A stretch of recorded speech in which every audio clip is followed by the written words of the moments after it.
Do lunch better.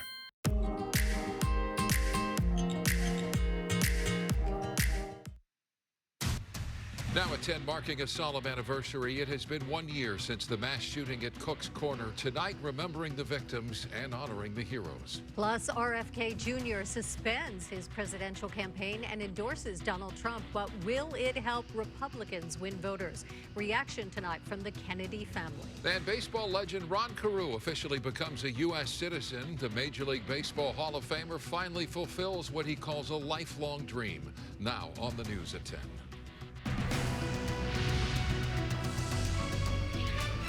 Good evening, I'm Micah Ullman. And I'm Sandra Mitchell. Cher has the night off. Friends and family gathering tonight to remember the victims of the tragic mass shooting at Cook's Corner. It has been 1 year since a retired police sergeant, angry about his divorce, opened fire at the historic biker bar, killing 3 people and wounding 6 others. KTLA's Rick Chambers live from Trabuco Canyon, where a vigil was held tonight. Rick?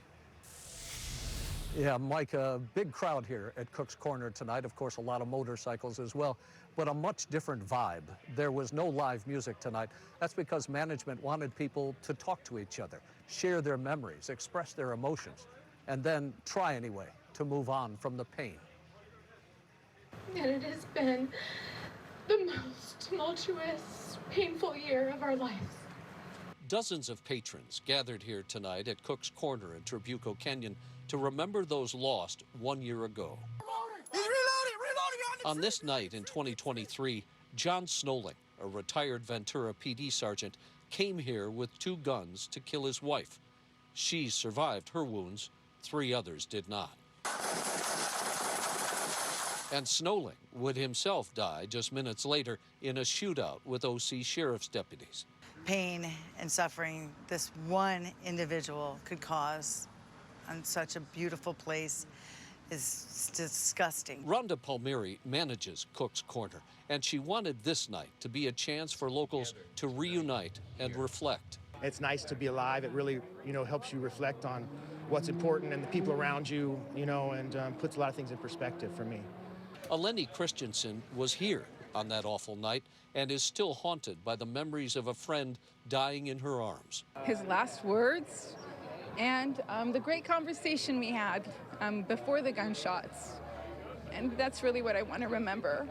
Dave Stretch was up on stage with the M Street Band when the shooting began and took a bullet to his side. I didn't see him turn around and take a couple shots at the band, so the guitar player was hit and I was hit. Debbie Johnson was singing with the band and saw Tanya Clark die just a few feet away. She was against the wall, and then she slowly slipped. It was very slow-mo kind of a thing as she fell out of that stool, and her boyfriend's yelling she's hit, and this guy was hit, and then it's all the chaos happens, and that's when we all knew it was real. Listen to our voices crying out. Tonight's gathering here at this popular bar was to be cathartic for many, a chance to reconnect and reminisce, and in this moment of silence, continue to come to terms with the horrors of 1 year ago. And we understand that the musicians will retake the stage tomorrow and try to get things back to as normal as possible. In Trabuco Canyon, I'm Rick Chambers. Guys, I'll throw it back to you in Hollywood. Rick, thank you. To politics tonight, it is official. RFK Jr. has suspended his long-shot campaign for president and is now supporting former President Donald Trump. That announcement comes as support for the vocal anti-vaccine activist has really plummeted in recent weeks, and word that his campaign was running out of money. Soon after the announcement, Kennedy joined Trump on stage during a rally in Glendale, Arizona. Donald Trump calling RFK a great man and said he was pleased by the endorsement, an endorsement the Kennedy family calls a betrayal of their family values. Mary Beth McDade is live here in studio with the latest on the race for the White House. MB. Yes, and Mike and Sandra, Kennedy says that he's going to try to get his name removed from the ballot in 10 battleground states because he believes his presence would help Democrats. Now, both parties will no doubt be watching very closely who Kennedy's followers gravitate toward as Election Day grows closer.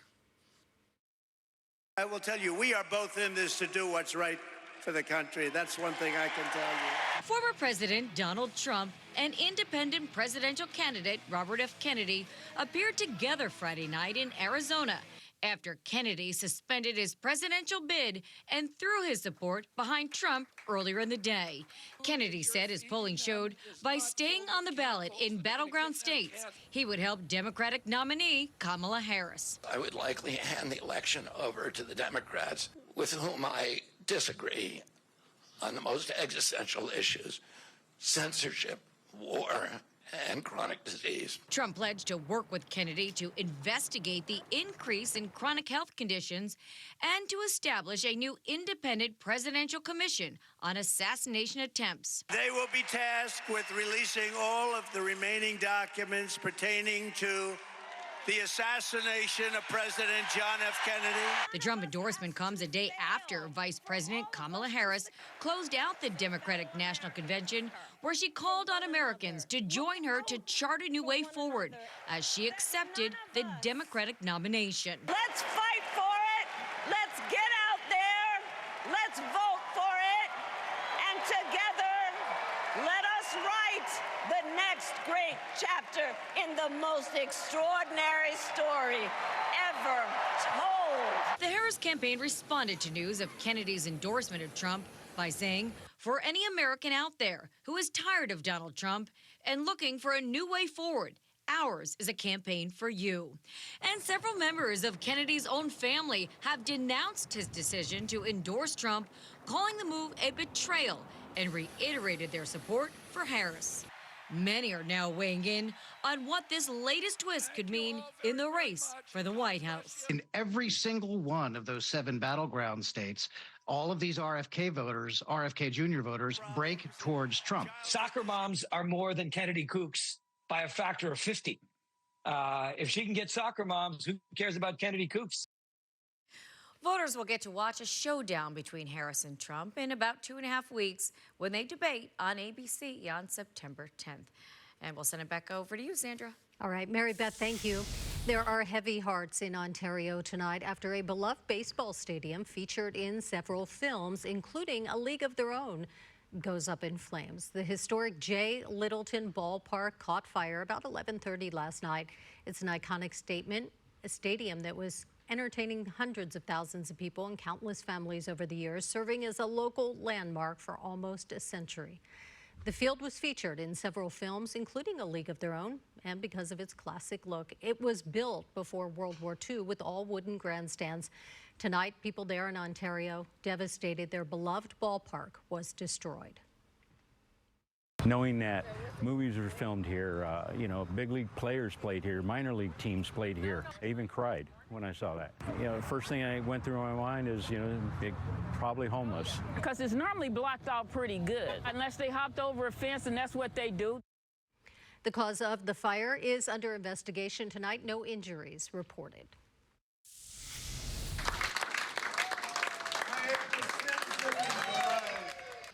Former Angel great Hall of Famer Rod Carew became an American citizen today at age 78. The 18-time MLB All-Star has lived in the United States since he was 14 years old and says becoming a U.S. citizen has been his dream for decades.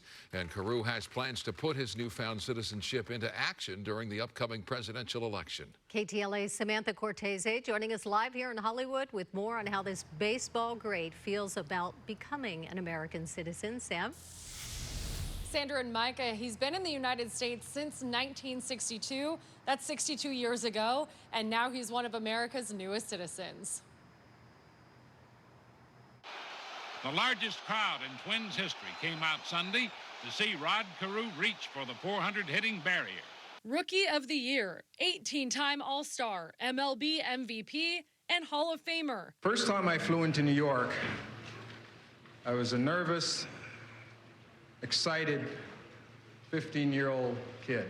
Now a 78-year-old MLB hitting legend Rod Carew says he's added another accomplishment to his lifetime achievements, American citizen. That I will bear arms.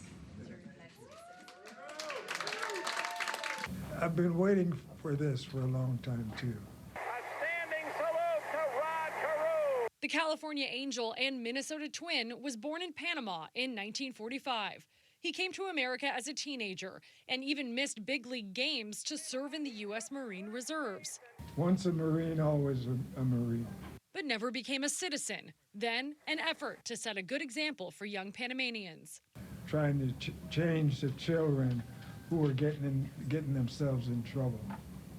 So his way was, look at Rod Carew. It's a poor kid coming from here, your country, and achieving so many things because baseball allowed them to do that. He stood before family, friends, and former teammates and took an oath of allegiance Friday at the Federal Building in Santa Ana. He and his wife said they're looking forward to the ease of traveling with a U.S. passport. It now gives us a chance to do things that we wanted to do during my retirement and as long as I'm on this earth. But why now? I want to be a part of the great things that this country has given us. And so in any way that I can help, I will be willing to help. When asked if he's excited to vote for the first time, yes. In 1977, Carew was the recipient of the prestigious Roberto Clemente Award for his work with community affairs, and he's still involved in philanthropy. He lives now in Irvine, not far from Angel Stadium, but that's also the headquarters of the Pediatric Cancer Research Foundation. Carew's involved with that foundation for over 30 years now after his daughter Michelle passed away from leukemia at the age of 18. Still involved in philanthropy, 78 years old, and a proud new American citizen. In Hollywood, Samantha Cortese, back to you. Amazing story, Sam. Thank you. Business owners all across LA being warned tonight about an elaborate scheme. One local bakery says they were the victims of a phony check scam that cost them thousands of dollars. So it all started with an order for 1,000 cupcakes, but the owner says she never expected what